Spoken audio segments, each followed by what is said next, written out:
Hoje nós vamos estudar capítulo 31, faltando apenas o 32 e 33 para nós terminarmos o nosso estudo. O capítulo 31, ele poderia bem ser estudado juntamente com o 30, que falava a respeito dos concílios eclesiásticos, da liderança da igreja, e aqui é uma quase continuação, falando de sínodos e concílios, porque além do conselho da igreja, a qual nós nos submetemos, a qual serve para nós como, digamos assim, a voz de Deus, o ensino de Deus, a correção de Deus para nós, como nós estudamos a partir da palavra, que nós recebemos essa autoridade para juntos, digamos assim, ter esse governo na igreja.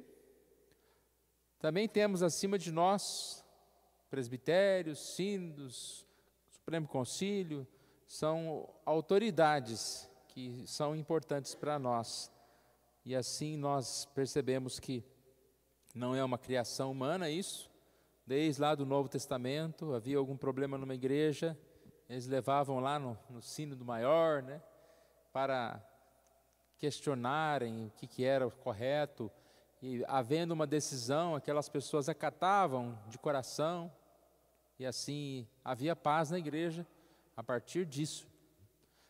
E desde já a gente começa a perceber aqui uma questão, como nós vivemos num mundo de tanta insubmissão, é fácil querer tomar conta de si mesmo, falar que eu sei o que eu quero, que é melhor para mim, e não se submeter a ninguém. E se é difícil se submeter àqueles que estão próximos, seria a minha panelinha, o meu grupinho ali, é muito mais difícil se submeter a um presbitério, com pastores estranhos, com pessoas que, vamos dizer assim, nós nem conhecemos direito, o que vem aqui querer dar palpite na nossa igreja? Mas nós sabemos que não é bem assim. Nós devemos acatar com amor, conversar, devemos argumentar, mas devemos ouvir e acatar decisões talvez contrárias à nossa vontade.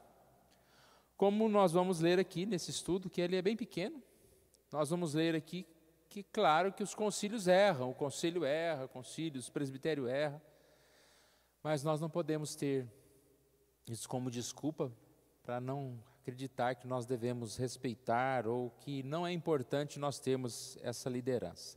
Então vamos ler aqui. Eu acredito que são só 4 perguntas ou 4 capítulos, sessões.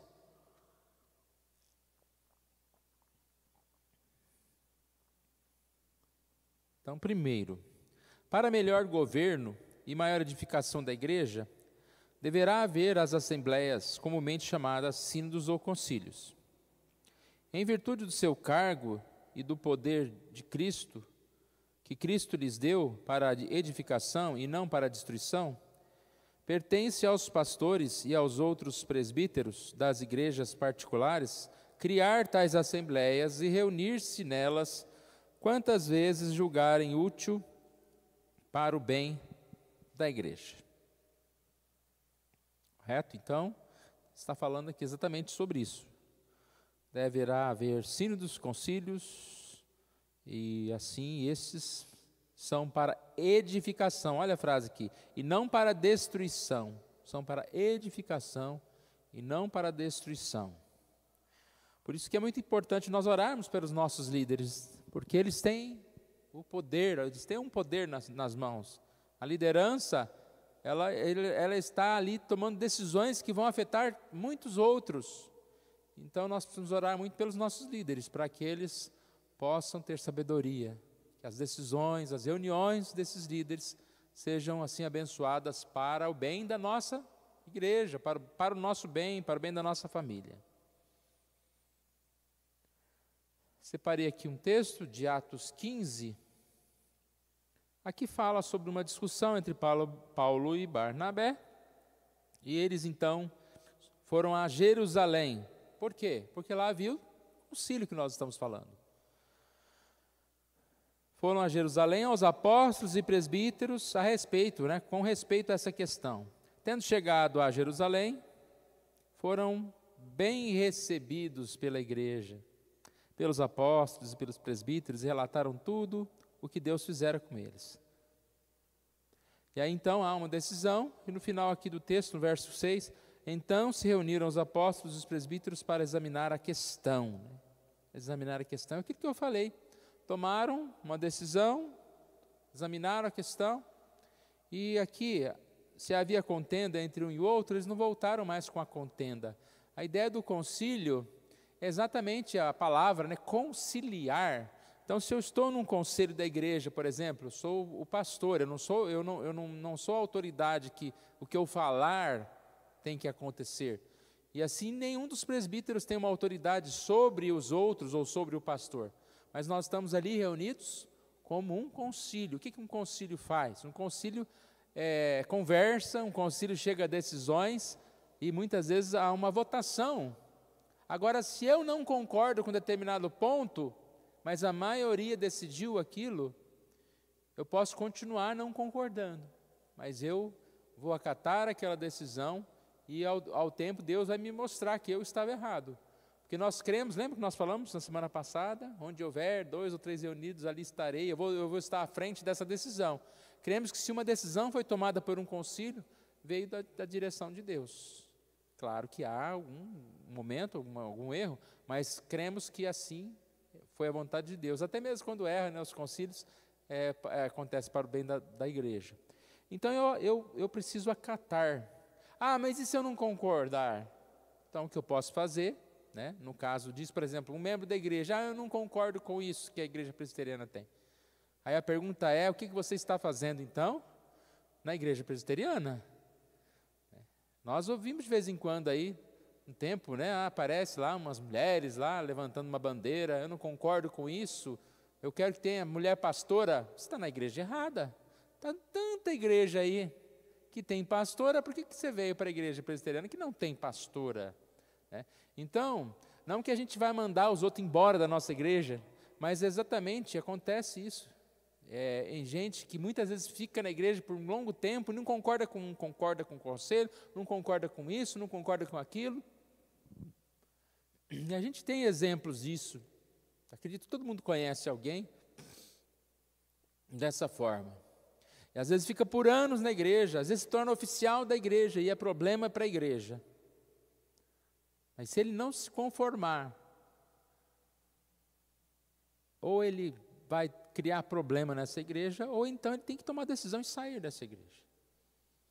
Então, exatamente, existem momentos em que a pessoa, ela vai precisar sair.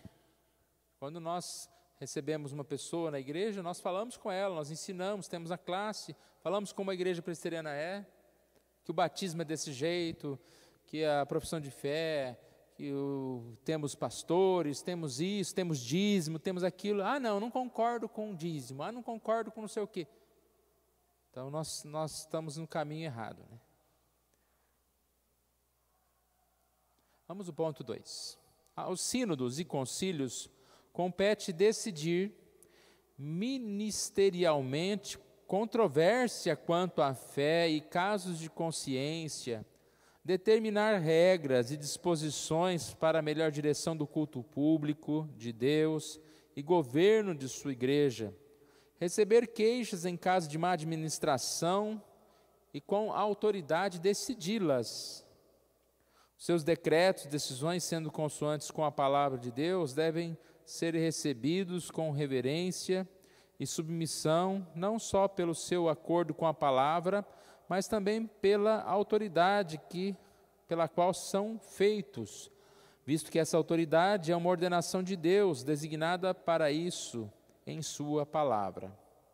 Nós lemos há pouco o texto lá, que discordaram e levaram ao concílio. Pode haver uma discordância entre pastores ou entre irmãos, e isso pode ser levado ao conselho. Se um irmão achar que a decisão do conselho está errada, ele pode levar essa decisão ao presbitério. Então, o que acontece? O irmão lá faz uma carta ao conselho, o conselho responde, olha, você está errado, nós estamos certos. O irmão ele então pode pedir, né? Então, o conselho então encaminha minha queixa ao presbitério, porque eu continuo achando que vocês estão errados. Esse presbitério, ele vai a olhar, acatar ou não essa correspondência. E aí a gente sabe, né? O presbítero Pedro já foi em algumas reuniões do Supremo Concílio, às vezes chega uma decisão lá no Supremo Concílio, que passou pelo Conselho, pelo Sínodo, foi lá no Supremo Concílio de um membro de uma igreja que está buscando alguma coisa. Então isso faz parte da igreja, faz parte sim, desse momento de decisões, porque é uma decisão que pode assim afetar outras pessoas. Então nós temos uma igreja, que nós temos uma direção de culto, nós temos um governo, nós temos uma administração, nós temos uma forma de culto presbiteriano, né? E aí a gente enfrenta um certo problema, porque a igreja ela é muito grande, o Brasil é muito grande, a igreja é muito grande, então existem liturgias diferentes. Você vai encontrar hoje na igreja presbiteriana alguém que ainda fala que não pode, é proibido bater palma. E você vai encontrar na igreja presbiteriana alguém que está tão, digamos assim, avançado, né, em determinadas situações, que você fala, isso parece que é pentecostal, que é alguma outra coisa. Então, dentro dos limites, a gente convive com diferenças, mas a gente não pode tolerar certos tipos de absurdos, incultos, né? E aí precisa sim, se uma igreja, um presbitério está distante da palavra de Deus, está ali falando coisas que não são verdade, ele precisa ser chamado a atenção de alguma forma, nem que se o Supremo Concílio tiver que vir intervir ali naquele presbitério. Estão entendendo, irmãos? Então é uma questão de hierarquia de liderança para a proteção. Lembra que nós falamos aqui, lemos no primeiro tópico aqui, para preservar, para edificar e não para destruir. Às vezes a gente tem uma ideia de autoridade como alguém que vai estragar a brincadeira, né? Vai estragar, estava tão bem aqui, vem essa autoridade aqui, falar que está errado, né? Vai pôr limites. Mas nós precisamos de limites, nós precisamos de pessoas que estejam nos orientando, que estejam sempre falando conosco. Então por isso existem essas reuniões, né? Por isso a gente não pode, digamos assim, pensar, não sei para que existe presbitério, não sei para que existe sino, não sei. Não, irmãos, faz parte da liderança, a nossa igreja ela é bem organizada, e essas reuniões são importantes, tanto para a convivência, tanto para que um ajude o outro. O pastor, por exemplo, ele é membro do presbitério, ele não é membro de uma igreja, então ele vai lá no presbitério, vai apresentar o seu relatório, vai conversar com outros pastores, o presbitério tem um plano de trabalho, e assim a gente vai seguindo como igreja unida aqui no Senhor.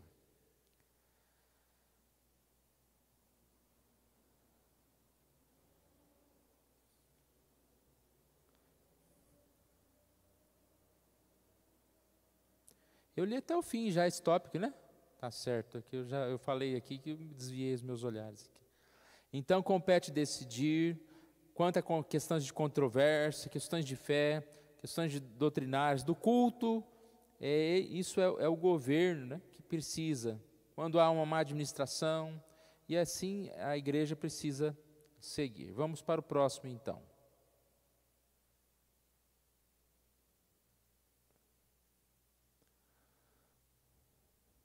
Esse tópico, como eu disse, o primeiro e o segundo tópico ele é bem parecido, então aqui ainda continua falando de irmãos que iam até uma instância superior, um concílio superior, e aí é aquela parte que eu falei sobre as decisões, né, que eram acatadas. Isso é muito importante, irmãos. Decisões são acatadas, porque sabem que veio de uma autoridade. Ao passar pelas cidades, entregavam os irmãos para que as observasse, as decisões tomadas pelos apóstolos e presbíteros de Jerusalém. Assim as igrejas eram fortalecidas na fé e dia a dia aumentavam em número. Era algo que via para edificar as decisões tomadas lá no sínodo, lá no presbitério, lá no Supremo Concílio de Jerusalém. Mateus 18, falando sobre disciplina, Se ele não atender, diz a igreja, e se recusar a ouvir, também a igreja, considero como gentio publicano. Nós lemos a semana passada esse texto, que fala a respeito de um momento, de uma situação drástica, que se necessária chegar, é importante tomarmos essa decisão. Se há alguém em nosso meio que não atende, que se recusa a seguir o que a palavra de Deus nos ensina, a ter uma forma, né, de doutrina conforme a Bíblia, essa pessoa, ela pode ser, de certa forma, chamada a atenção e até excluída da igreja. 3. Todos os sínodos e concílios, desde os tempos dos apóstolos, quer gerais, quer particulares, podem errar, e muitos têm errado. Eles, portanto, não devem constituir regra de fé e prática, mas podem ser usados como auxílio em uma e outra coisa. Qual que é a nossa única regra de fé e prática? É a palavra de Deus. Então, eles são importantes, mas eu não vou basear minha vida num presbitério, num conselho da igreja. A base da minha vida é a palavra. Eu preciso observar as decisões do concílio. Quando a gente fala acatar decisões, não é aquele acatar, porque o líder tal falou, está falado. Como algumas igrejas têm lá os seus apóstolos, têm os seus líderes, e se o líder falar, está falado, é Deus que está falando. Que é Deus que fala, é a partir da palavra.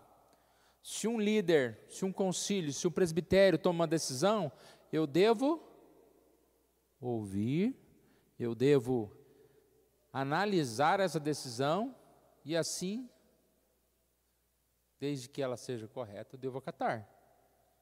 Então, como diz aqui, podem errar. A única regra de fé e prática que eu tenho é a palavra. Edificado sobre o fundamento dos apóstolos, profetas, sendo ele mesmo Cristo, Jesus a pedra angular. Cristo é aquele que é a pedra principal.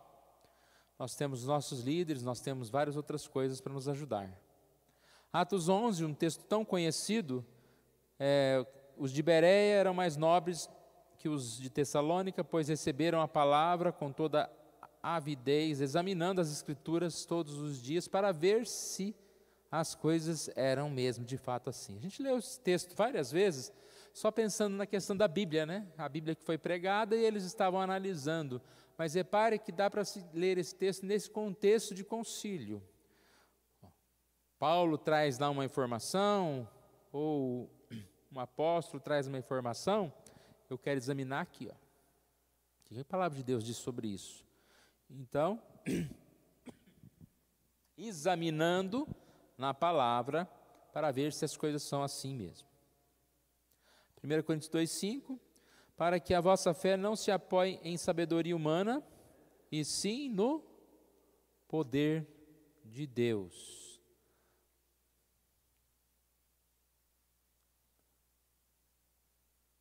Os concílios, os sínodos e concílios, não devem discutir nem determinar coisa alguma que não seja eclesiástica.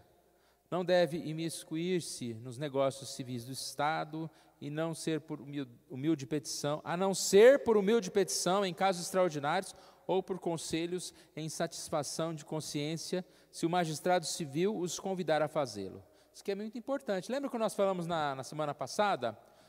Nós temos uma liderança separada, que é da igreja, e a liderança separada civil do mundo. Então, hoje em dia não é mais, o governo é o governo da igreja que decide também as coisas da cidade. Não, temos as leis da cidade, as leis do país, do estado, do mundo, e temos as leis, temos aquilo que a gente aprende na palavra. E esse tópico é muito importante. Aqui diz que nós, como palavra, como líderes, nós não devemos ficar discutindo essas coisas que são de fora. E a gente viu, principalmente nesse tempo agora, de tanta conversa política para lá e para cá, pessoas complicando um pouco essa questão, trazendo para dentro da igreja assuntos que não são nossos. Vamos discutir aqui no culto quarta-feira se deve ou não tomar cloroquina. É cloroquina mesmo o nome do negócio? Não tem sentido. Tem algum sentido isso? Não tem sentido. Isso é uma decisão, é uma conversa lá de fora, que tem que ser conversada com quem? Com médicos, com quem for. Não é decisão da igreja. Muito menos se eu devo votar em tal, se eu devo falar de tal. E às vezes há uma cobrança hoje em dia, uma cobrança, cadê o posicionamento do pastor, cadê o posicionamento da igreja? Eu já vi pessoas cobrarem o reverendo Roberto Brasileiro, né? Por que ele não se pronuncia mais? Porque Roberto Brasileiro é presidente da Igreja Presbiteriana do Brasil, ele tem que falar a respeito da igreja, a respeito das questões doutrinárias, da evangelização. Ele não tem que ficar aí todo dia fazendo pronunciamento a respeito do dólar que subiu, a respeito disso, daquilo. Estão entendendo? Não é nós somos assim, vocacionados para isso. Então, irmãos,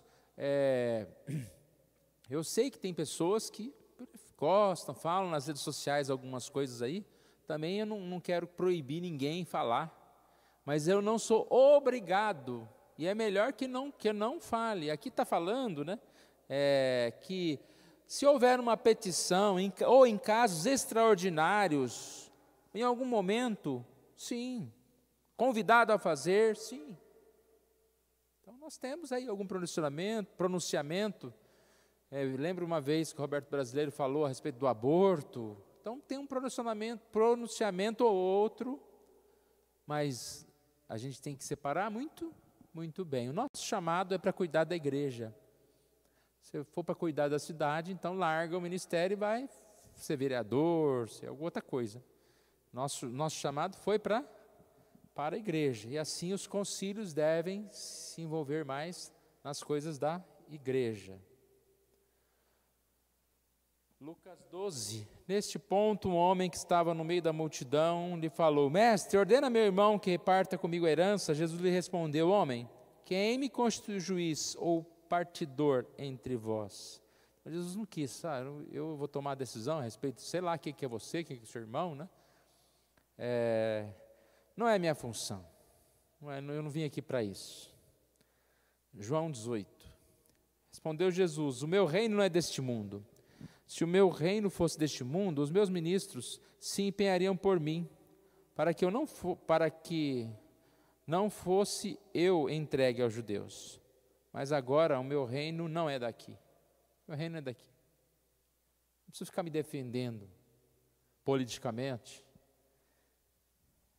Eu não preciso ficar preocupado com o que está me afetando as leis lá do mundo. Eu posso e devo, assim, buscar aquilo que é do Senhor para a minha vida. Certo, irmãos? É um capítulo aqui bem curto.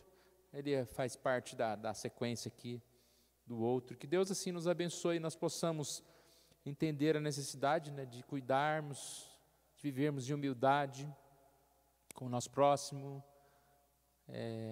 Não é fácil conviver com irmãos, com líderes, porque todos nós somos um pouco líderes, mas nós precisamos aprender isso, precisamos aprender a relacionar melhor, né? Uma das frases que eu tenho ouvido, eu tenho pensado nela, a gente não tem que dar sempre a última palavra. Sabe o que é isso? Porque às vezes a gente quer sempre ser o último a falar, né? Quem cala, às vezes, ele é o mais sábio. E tem aquela outra frase: quem cala consente. Não, nem sempre quem cala consente. Quem cala às vezes é sábio, de entender que uma discussão ali não vai chegar a lugar nenhum. E se a gente aprender a conviver melhor, é a igreja que ganha, nós que vamos crescer, né? Então, que a gente possa orar pelos nossos líderes, não criticar. É fácil você ver o erro de um líder, porque ele está na frente, ele está tomando decisões. Você vai ver um erro de alguém que não está tomando decisão nenhuma a respeito da igreja. Quem é mais fácil errar? É aquele que está trabalhando, é aquele que está na frente do trabalho. Então, que a gente tenha essa humildade de amar, né, os nossos irmãos, respeitar o nosso presbitério, os nossos pastores, e assim a igreja presbiteriana como um todo, né, que é a igreja que nós pertencemos. Vamos cantar num...